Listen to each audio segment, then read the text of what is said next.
Hello. Okay, somehow, wait, audio control got shut off. I'm so sorry. There was music playing on Twitch this entire time, and somehow that ended up getting shut off. Very weird. Sorry about that, everyone. Also, hi, Penumbra, how you doing? Sorry, my audio setup is all fucked up. I hope you're doing great. I'm getting through this very last bit of,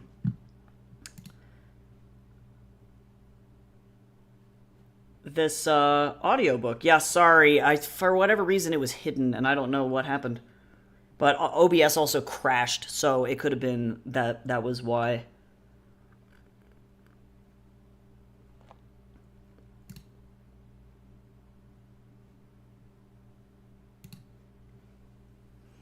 Could have been why. Hopefully everybody did something productive.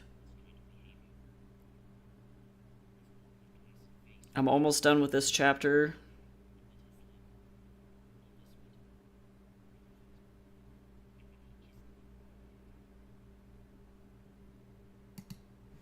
Cool, thank you for sending me that information about your appointments. I appreciate it. Let me export this audio. And now we have another chapter done. Yay! Wow!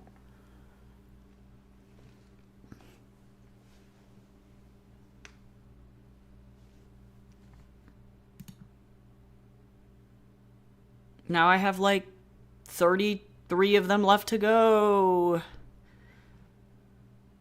Double checked files to make sure I got all my Kindle ebooks downloaded properly. Nice, nice.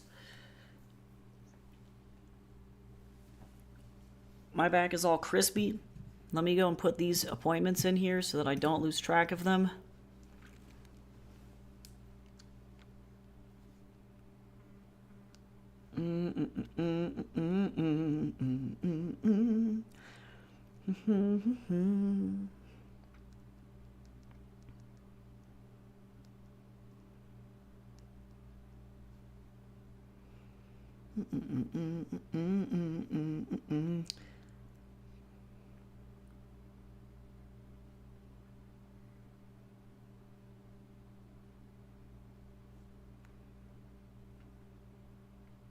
Nice. Work on a 5K bit for an anthology. Very nice. I like 5K. That to me is like the perfect digestible little amount of fiction. I'm like, this is good. This is good.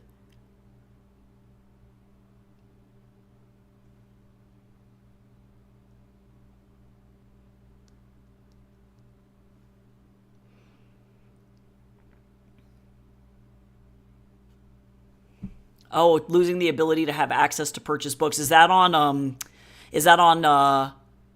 desktop? Or is that for all Kindle books?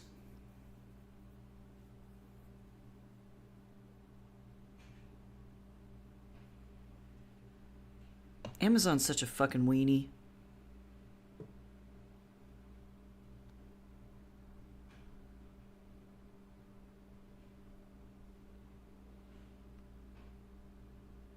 Like, why they gotta be like that, you know?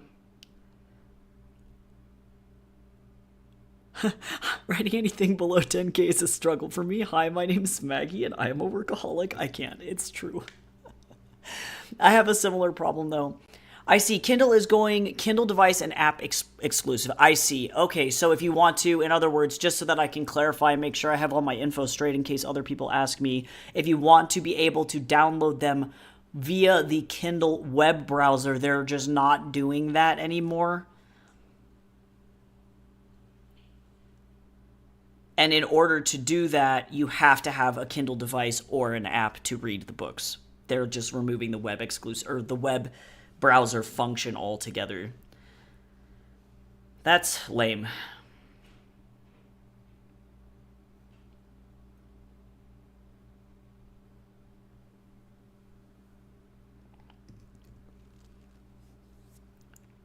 Ah, yeah, no more downloads at all. Yeah, that's lame because it's like you purchased the book. It's the same as if you were to purchase a print book. So like why can't I download? It's lame. That is why I offer all of my ebooks via my Ko-fi store as well because Amazon sucks. In order to list the books on Amazon, all you have to do is be exclusive to Amazon for 90 days. And then once you're done with that, you can list it anywhere you want. And I'm like, yay. And then I just run over to my own store and just list them all there because it's like, I'm not doing that. That's lame. So if anybody wants to download any of my ebooks that you can put on your Kindle device forever or read on your computer, I have PDF versions or EPUB versions because, yeah.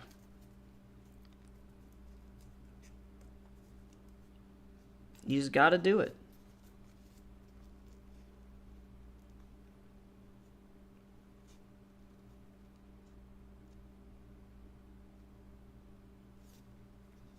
It's true. Yeah, Amazon's a weenie.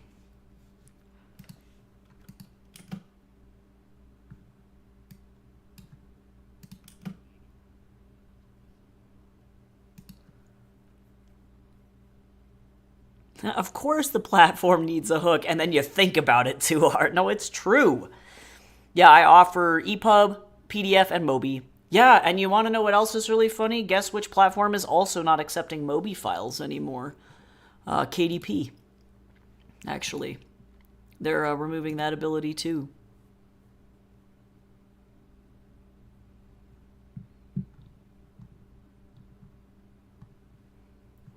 So that's neat. The book market's getting weirdly competitive again. They're trying to make it more difficult for everybody for no fucking reason.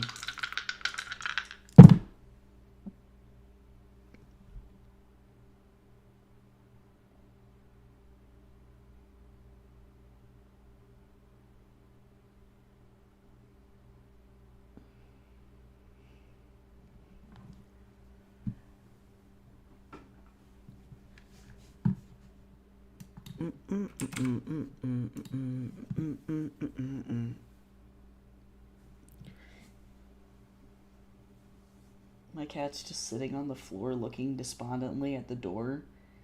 But I think he's happier that he's in here than trapped outside, but the door is closed. He's so sad. He's so sad. I can't.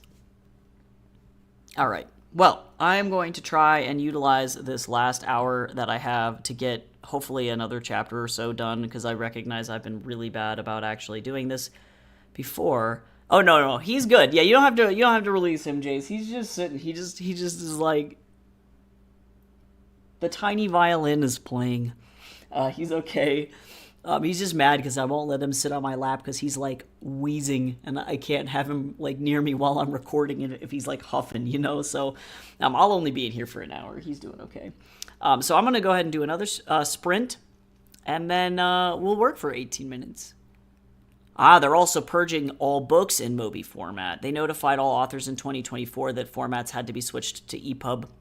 Yeah, I think I've only used the KPF format when uploading to Kindle specifically. So yeah, that's lame. Yeah, the books are just gonna disappear. Yeah, it's fucking crazy. Yep. Yeah, Amazon's being wily as per usual. Alrighty, well I'm gonna work for 18 minutes. Let's punch through our goals. Good luck working on what you are working on, and I will see you after this sprint is up. Let's go.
All right. Okay, sorry if I was like a little late on coming back from stream. I was almost done with that, or from Sprint. I was almost done with that chapter. How did everybody do? How did we do?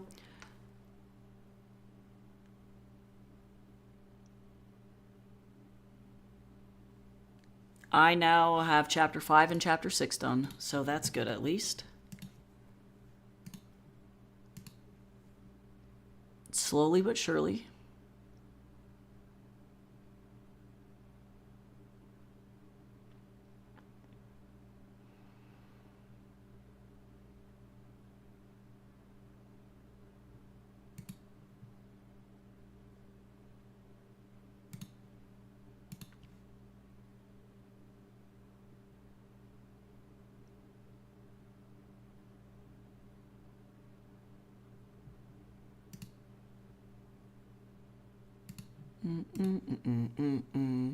Jace fed Tatsu, who was punching the door. I could hear him scream in the audio of chapter 6, so I have to try and figure out if he at any point shows up in the recordings, screeching like a little banshee.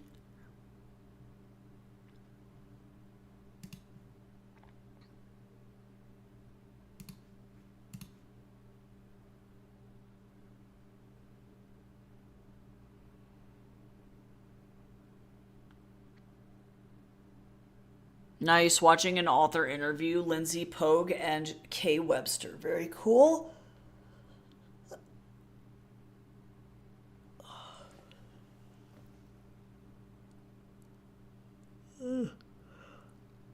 I don't want to do any of my art homework. I don't want to do it.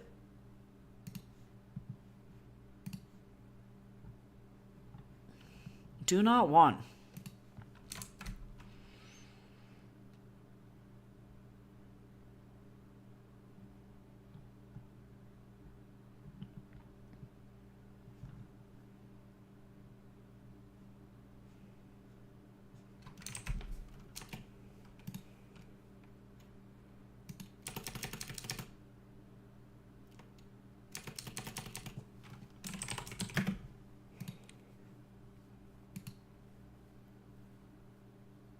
Right, by employing overwhelming willpower. No, that's literally exactly how it goes. You just gotta like go and then just like rocket your brain into it.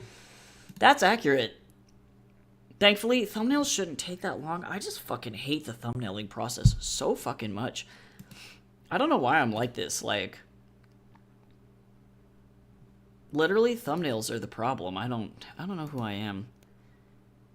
The story world sounds interesting. I hope their Kickstarter goes well. That's dope. Yeah, I find, at least for me, my book Kickstarters have been going super, super well lately, but I think that because of Brandon Sanderson, more people have their eyes on Kickstarter and BackerKit for book projects, which is really great. That's been incredibly beneficial, I think, for authors. So thanks, Brando. Appreciate you, bud.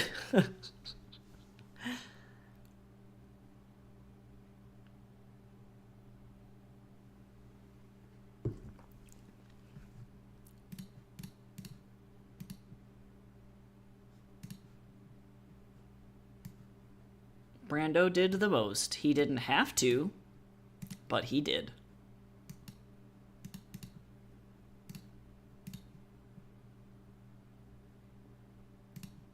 Boop. Cue flashback to Young Child versus Tycho. Look, it's a thumbnail. Hey, kid, this is where actors smoke. Go away. No, for real. Fucking... yeah. Fucking terrifying. Thumbnails are gross. Asteroid flies past the Earth, knocks the moon. A generation later, the apocalypse is here, but those who grew up under the threat have dystopia fatigue and then are like, meh, and then, oh, fuck. Yeah, you know what? That's crazy. You know, that reminds me of, I don't know if you ever saw the film adaptation of The Time Machine from the early 2000s, but they had a similar conflict in that particular adaptation. It was nothing like the book, but I did think that it was interesting that half of their crisis was the film, or the moon blowing up. That was what ended fucking humanity and caused our entire species to reset.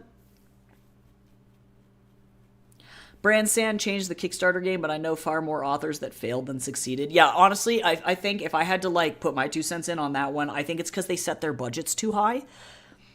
For me, the way that I do it to effectively guarantee that my Kickstarter is going to make it, which thereby causes some like effectively like psychology game to happen to people because they're more likely to fund a Kickstarter that has been 100% funded, right? So what you do is you set your threshold for your book really fucking low, like the bare minimum that you possibly can, and then have stretch goals be things that you know are achievable based on the overall amount of money that you were able to raise last time, and you know you're going to get there. Then the stretch goals keep getting met, and so you can continue to just hype your product by being like, oh my god, we keep meeting all these stretch goals. That's so crazy, when in reality the stretch goals that you're meeting aren't actually stretch goals at all. They're like bare minimum what you need your project to actually do, like to function. But you're tricking your social media groups into thinking that crazy cool shit is happening, which builds more hype, which gets more people to pledge. And that strat worked really good for me for King of Dust the last time that I did it, so like I'm just gonna keep doing that again. But it is a little bit of a psychology game, but also too trying to keep your costs like way low. Like this audiobook Kickstarter that I'm going to do, the overall funding like goal legit is like $500. But then I'm gonna have a stretch goal that's like, hey, pay me for recording the book. It would be really cool if you paid me. So here's $1,200 if we hit the stretch goal. Then everybody gets I don't know, probably something fun. I have to like figure out, I think it's going to be like fun merch or something. Help people understand that it's like, it would be nice if I got paid, but that's not necessarily like an essential for this kind of a project. But it can be really difficult when you're making your Kickstarters to balance those things out.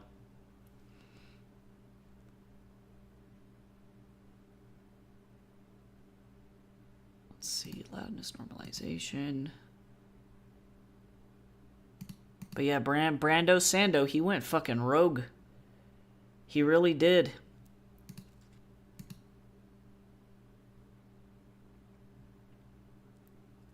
He did not care. And by that, he made $1 bazillion. Also with his tabletop game too, holy moly.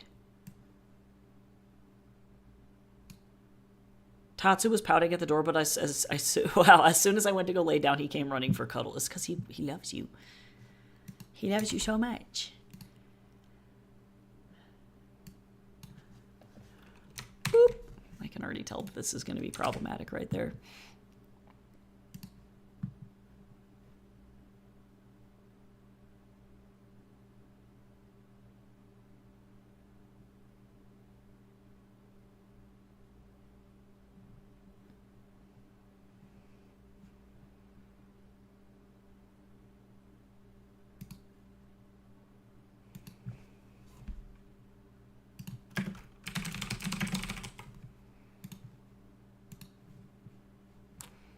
Yep.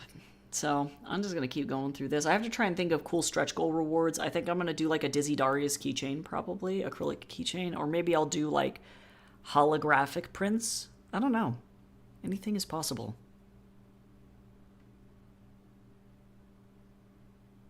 But then I have to factor that into my stretch goal as well.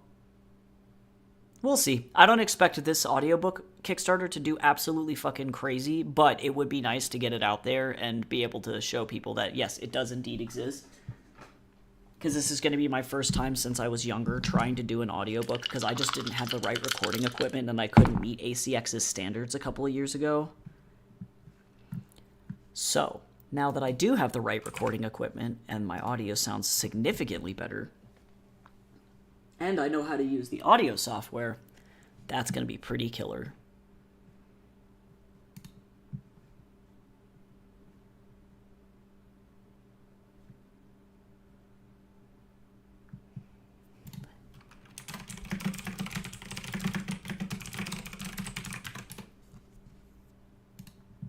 Okay. Well, on that note, I'm going to go ahead and launch us into another sprint if everybody is ready. This one is, we're slowly getting longer and longer sprints. The dice are like, work more. So I'm going to go and listen to chapters 5 and 6 and just keep going with that. And then,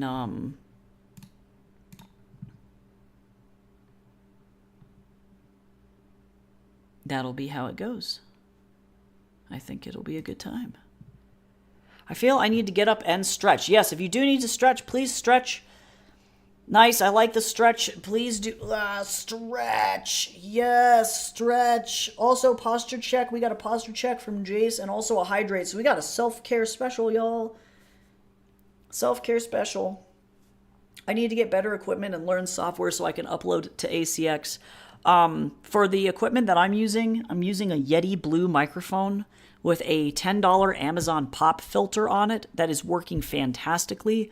I bought some literally like $20 acoustic foam off of Amazon and glued it to a couple of dollars worth of poster board from Michaels.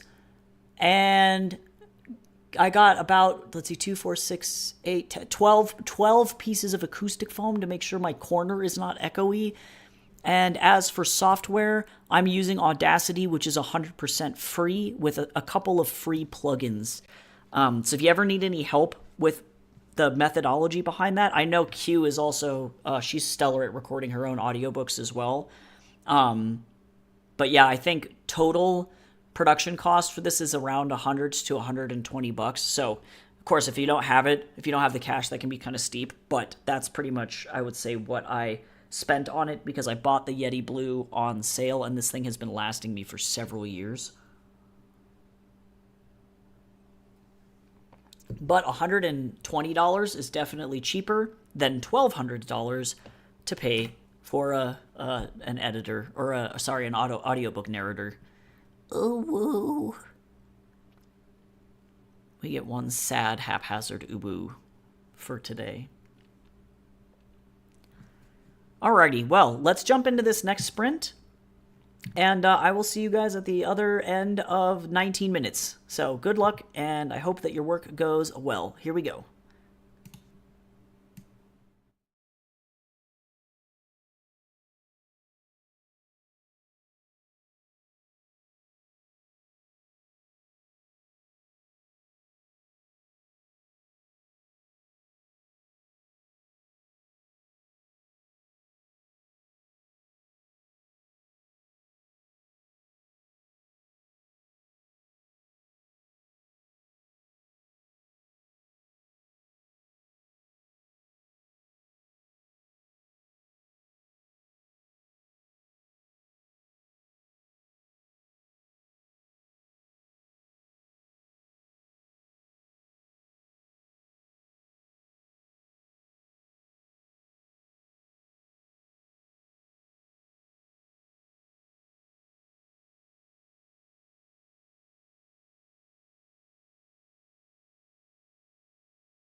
Alrighty, all done.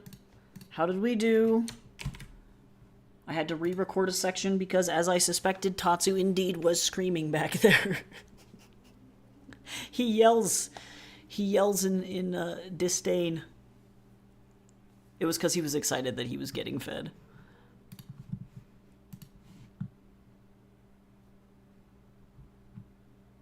It's not his fault.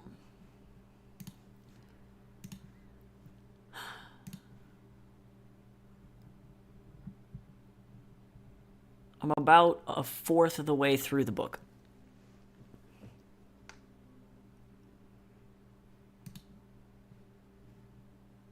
Nice. I love it when you are synchronized.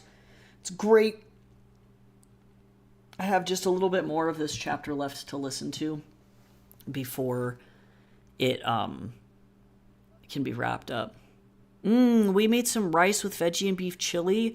Yo, that sounds so good though. Yum. Chili's always nice. I don't know if it's cold where... Oh, I forgot. You're local to me, huh? It's been relatively nice here. So it's been nice to, like, not have, like, blisteringly freezing weather, but literally nothing. Me and chili are friends. I will eat a bowl of chili and a cup of hot chocolate in the winter anytime. So good.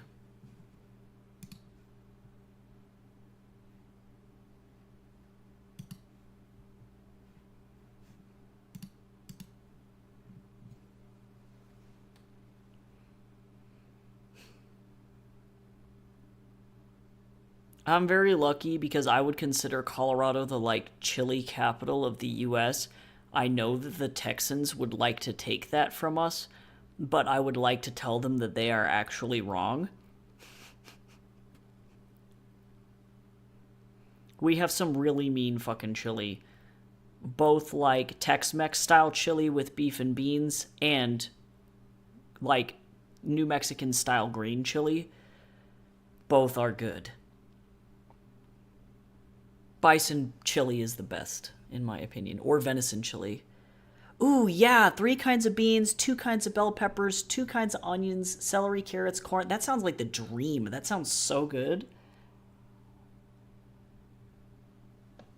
It makes me sad when people don't include vegetables in their chili. I'm like, y'all had so much of an opportunity here. Like, you had one job. Put a carrot in there, please. Bell peppers are tasty. Ah, yeah, Colorado has more kinds of chili than in Texas. It's true. It's true.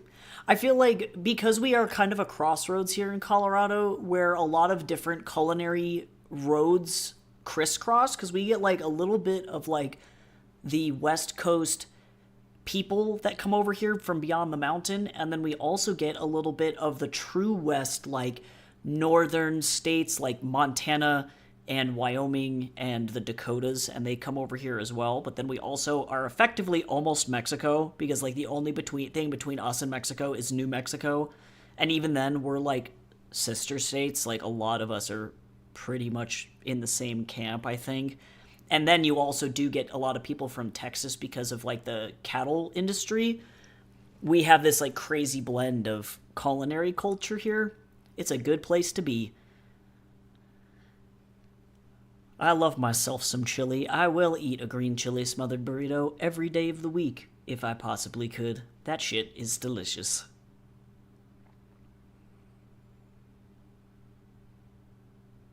Ah, calico chili. That's so clever! I love that so much. Oh yeah, Pueblo chilies rock. Yeah, well, and it's crazy when you're making chili. Like, I think a lot of people assume that peppers just all kind of taste the same. But, like, they really do have a very distinct flavor, for sure. I can totally see that. Yeah, that's tasty shit. I love it. Y'all, I don't want to go and do my homework, but I gotta. In Canada, there's a saying about chili. I can't. If it's 10 below and you see people wearing shorts, it's not that chilly. Honestly, did you mean Colorado? Legit. I'm not even I'm not even exaggerating. That we call that here in the state, we call that Colorado chic. And dudes will be outside in Nike sandals, basketball socks typically, and basketball shorts and a t-shirt. And then girls will be typically outside in yoga pants or in like Lululemon leggings, Ugg boots, and a big puffer jacket. And it could be literally like 18 degrees and the wind is blowing horizontally and it's in like booger freezing blizzard conditions, and you're still going to be seeing people going to Target in that no matter what. Oh, I don't like green chili except over baked chicken. Yeah, I'm a huge green chili fan. But you gotta find people who make it good. I feel like because we have so many people here in the state that make green chili because they're like, oh my gosh, yeah, we have Hatch chilies. Everybody makes green chili. That just means that a lot of people make a green chili bad. And I'm like, this is not good. Like you have to like make it right. Don't let me down. Like, because I've been to some places, here in Denver especially, where they're like, we have the best green chili in Denver. And I'm like, do you? Do you really? Yeah, beans, totally. Yeah, beans do have different flavors. It's true. I like black-eyed peas and lima beans a lot. Those are my two favorite beans. And pintos. I literally will eat refried beans all day, every day. Especially like pork fat or duck fat refried beans. That's my jam. Yeah, hoodies or puffies with leggings and Uggs is true. It's true. It's true. No, wait, green chili is either very good or very, very, very bad. Yeah, it tastes like weird runny booger sock water, and you're like, whoa, what, what happened? Like, what happened? No, it's true. It's so fucking true. If the art and writing doesn't work out, I see foodie influencer just waiting to burst out. Well, and it's crazy, actually. Funny story about me, Teo. It's actually true. I've been wanting to start a food blog, like, for a long time. But I take food super seriously. Like, I really love it a lot. And I'm typically pretty critical when I go to places. Like, you gotta really knock my socks off in order for me to care about your food. Like, it's gotta be really, really good if you're trying to claim that you're good at something. Otherwise, I'm like, okay, this is just meh. You lied to me. But I'm very lucky. My mother-in-law is the same, and like we just went to a Filipino restaurant, and she herself is Filipino as well, and it's like this brand new fine dining Filipino restaurant. And we effectively went to just go throw shade at the restaurant because she was like, my food is better. And I was like, yep, I agree. Like, legitimately, your food is better. So we're trying to get my husband's mom to just open a restaurant because it was really bad. It was not great. It wasn't bad, actually, I should say. There was a lot of good things about the restaurant, but I think his mom said it the best, where it was like they cut corners, and it was very obvious that they did. Oh, painted beans. See, and I have trouble finding painted beans, but my mom grew painted beans one time, and they were delicious. Yeah, now painted beans are good. I also like refried black beans, too. People underestimate the power of a good black bean. Yeah, one of my favorite TikTok channels is actually called High Speed Dining. If you like food and you want to watch some really cool fucking content, that guy lives on the East Coast. He mostly lives in the D.C. area, Washington, D.C., and he reviews Michelin star restaurants, and it is fucking exceptional. So maybe one day I will actually have time to start a food blog. I've been to a few Michelin star restaurants across the country, both here in the Colorado area. I went to one in Chicago. I've been to a couple of Bib Gourmands and one Michelin in Sweden. So I'd love to do reviews of that. My goal is to try and get to like as many of the best sushi restaurants in the states that I'm able to visit, because now I don't feel safe to visit other states because hooray, thanks United States. But that's been interesting. So far the worst one has been Wisconsin. It was really fucking bad and gave half of the people that we ate with food poisoning. So that was cool. Don't get sushi in Wisconsin. That was what I learned. Which is hilarious because the sushi in Utah was fine, so I'm not really sure what the fuck happened to Wisconsin. Oop, everybody hydrate. Yeah, I didn't get food poisoning, but also It was so sketchy. Oops, stretch, and everybody do a posture check. It's a self-care special. Everybody sit up and stretch. Funny story, I made pot stickers and egg rolls for my daughter's crew on the boat. She works in the reactor room, and some kid from the upper decks found his way down to the reactor just by the smell. Oh my god. The nose knows. So they gave him a plate. He literally cried. Oh no. It's true. A good egg roll will do that to somebody, though. True. Sushi control needs an amendment. Well, what's sad and what happened, I can tell you exactly what happened, is that unfortunately, in some states, there's just a lot of a higher standard when it comes to fish. Like, and you can find really good restaurants based on their standards. So here in Denver, we're obviously very landlocked, but a lot of sushi restaurants, even if they're lower caliber or mid-range restaurants, will fly their fish in every single day, if not every 2 days. So you're pretty much guaranteed that your fish is very fresh, if not the freshest humanly possible, which is great. For whatever reason, that restaurant in Wisconsin did not do that, and I think that they had a better reputation before the pandemic, but I think the pandemic hit them really hard, and so when we went to go and eat there, it ended up just not being as good as it probably originally was, so they took a major hit to quality, and that resulted in their fish not being fresh enough. I have a pretty iron stomach, but I could tell based on the taste and the texture of the fish that it was not fresh, and those of us with weaker stomachs in the group both were like not having a good time after that, and their bodies were like, nope, that was pretty much borderline okay fish, and it was just not a good call. Oh, it makes me proud that I can make authentic Korean pot stickers. Honestly, I love making food from other countries all the time. Every single week, my husband and I make the national dish of a different country. And like last week, we made Ecuadorian ceviche, and then this week is Egyptian food. So we're going through it alphabetically. So that it's pretty fun. It's sometimes the ingredients are hard to find, but like I find that most of the time it's actually really not that bad. If you have the power of Amazon, you can do whatever you want. Oh, if you want to go, Penumbra, to a new restaurant, you should go to Dozo. Dozo. They're downtown, or not downtown, they're past downtown. They're off of Highway 24, Cimarron. Dozo Sushi. They are fucking phenomenal.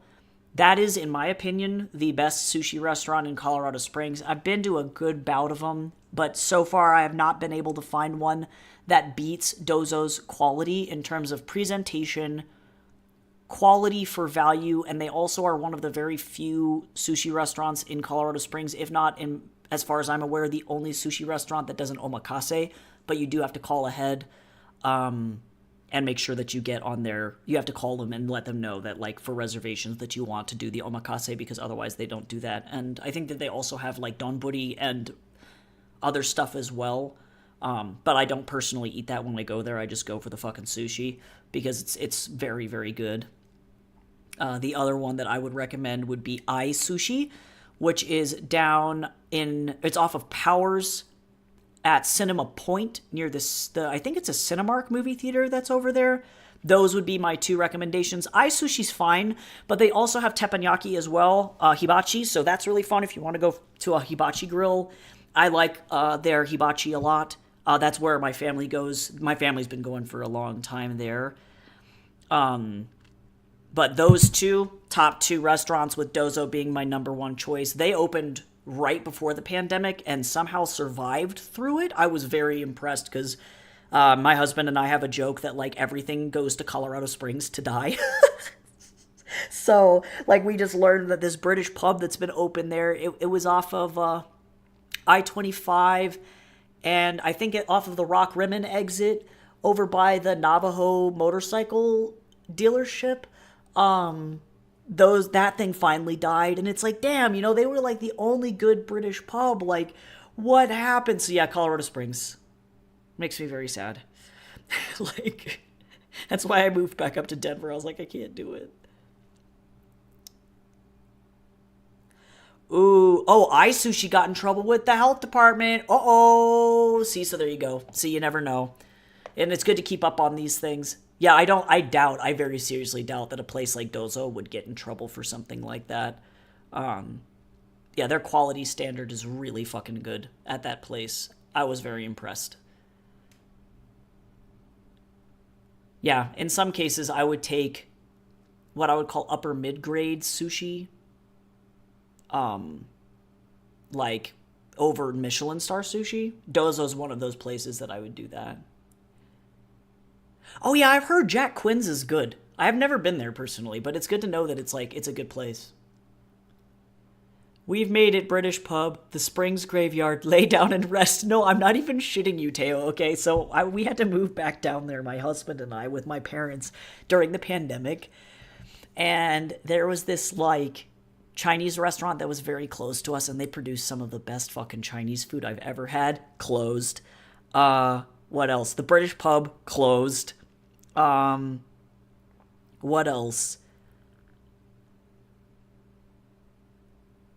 God, I bet you if I asked Jace what happened, I've been so traumatized by it, I can't think of anything else that happened that closed that was like that. Thankfully, our favorite Ethiopian place down there didn't close. She's survived. She just keeps going. It was the fucking worst. Point being, it was so disappointing. And then we kept trying to find food, and for whatever reason in Colorado Springs, everything closes at like 7:30 p.m. Unless you're going to like a bar. And then even then, it's like 11 p.m. And Jason and I are definitely like, we function like Europeans. So I'm not going to bed until like 2 or 3 in the morning. I don't eat until like 9 p.m. So I'm like, what am I supposed to fucking consume?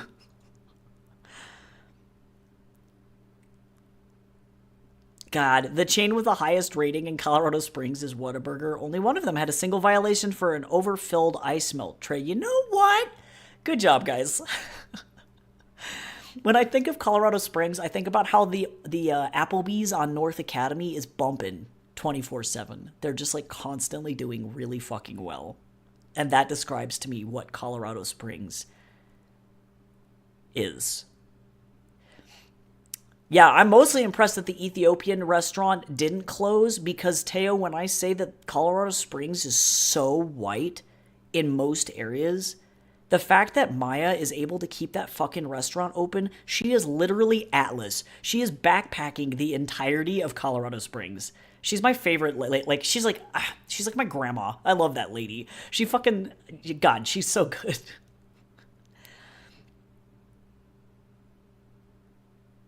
Yeah, it's true. They roll up the sidewalks at 8 p.m. No, you're right. No, that's the most accurate shit. No, you know. Oh my god. Yeah, yeah. I'm definitely glad I'm back up. I'm back up in Denver. How is that Applebee's still open? I don't know. It's like I don't know. I don't know. My parents live like right in that area. They're off of like Woodman and Academy, so that whole area has been. Or I think about like there's this like really intensely run down Cantonese place called Rong Cheng down there too, and I keep expecting them to close and like somehow. That's nuts. Oh, they tore down the Outback Steakhouse to put in an In-N-Out. Okay, good to know. There you go. There's still that one that's like over by the fucking hotel where Cosign is, so I can see why they would have moved that. Doesn't matter. Like, yeah. The mall is like half empty. It's like some fucking liminal space in there. It like leaks. It's like a health hazard in there probably. I don't know. Colorado Springs is wild.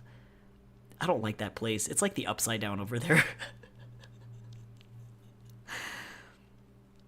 I lived there for like most of my life, so I'm allowed to bully it a little bit. It bullied me, so I can bully it back. Oh, Perkins is still open by the Citadel. You know, I never went to Perkins a lot, but that's mostly because my aunt worked at Village Inn, and anytime we mentioned Perkins, she'd be like, if you go over to Perkins, you don't love me, and she'd get like really fucking intense about it.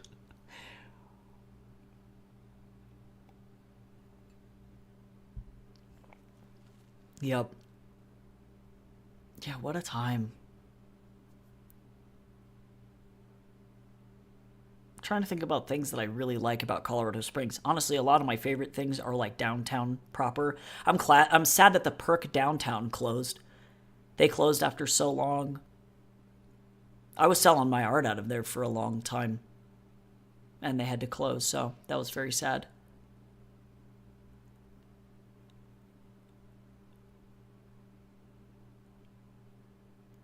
But I'm a huge fan of down there of the Rabbit Hole off of Tejon. Love that fucking place. That place is impressive. And Chiba Bar also. Love that fucking place too.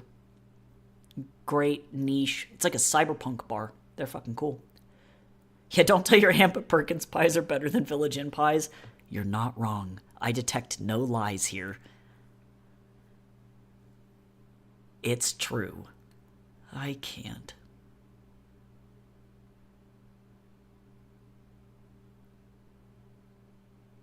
Yeah, true.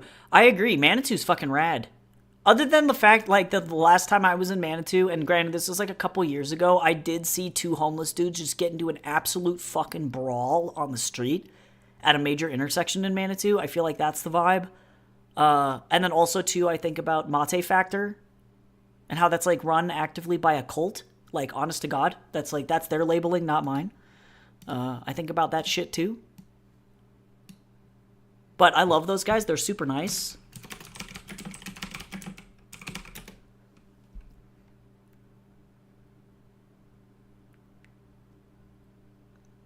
Oh, yeah, 12 Tribes. Yep, that's who runs that guy. Those guys. Yeah, 12 Tribes Communities. Fine Christian Community Church. I don't know what they do. To be fucking honest, actually. These guys are really, really nice. They were definitely never mean to me, so... Oh, their founder died in 2021. Bummer. I don't even know what they do. All I know is that they had a lot of weed brownies in there, and all of their employees were definitely very high. Oh, and they refused to align themselves with denominations. Look at that.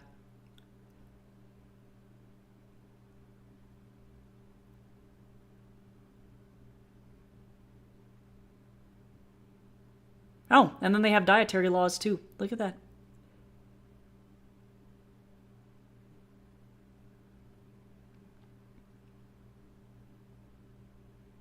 Yep, so there you go.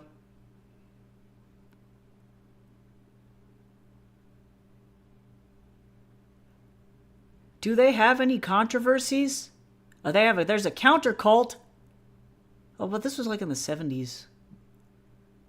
Oh, wow, that's also not good. Violently anti-Semitic.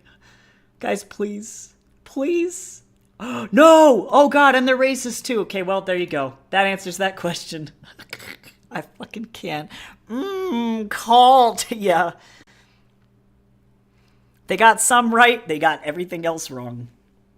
Manitou's got a little stiff on the parking. Yeah, true. Yeah, Manitou's a rough place to try and, like, park in general. Manitou's so wild because it's like, I think about that, effectively, or Mate Factor being located directly next to, like, the Wizard Occult store. Effectively, they're, like, literally in the same, like, plaza. They were always nice to me. Yeah, right? Well, and who knows? You truly don't know about these groups, like, how many of them still adhere to the original teaching, too, you know? So... yeah, some really are out there and anti-everything. That is exactly it. Yep, and that's why you got to join or do research before, joining anything truly is the secret. Basic Wikipedia searches save lives. Did I have some brownies from them one time? Yes. Would I drive down to Manitou Springs to intentionally drink the cult mate? Probably not.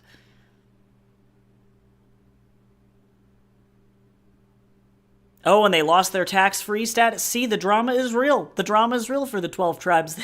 I know nothing about them. I really don't.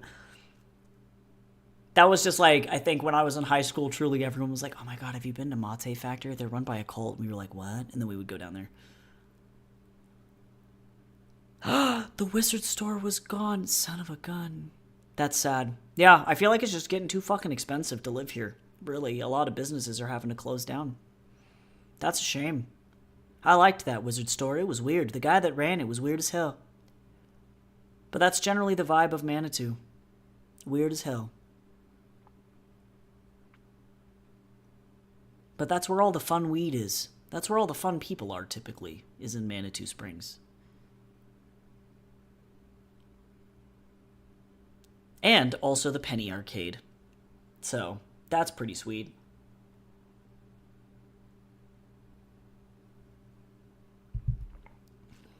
Alright. I honestly probably should be good. And I should go so that I can do my thumbnails.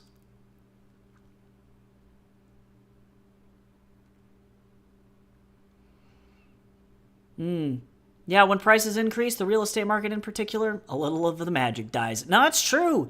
Well, and it's crazy because our governor was just talking about effectively how in Colorado they've had to effectively, I guess, kind of artificially inflate the housing market so that on average houses in Denver cost around $600,000 to try and stop people from moving here. But it's crazy. World's crazy. All right, I'm going to go do my fucking homework. It was great chatting with everybody. I feel like I still got work done. Couple chapters is good. That's at least all we can hope for. I will be back tomorrow to work more on some Heaven's Equal stuff, so I hope that you all have a great rest of your day, and we'll be back with comics tomorrow. Stay frosty or something, and I will see you later. Bye-bye.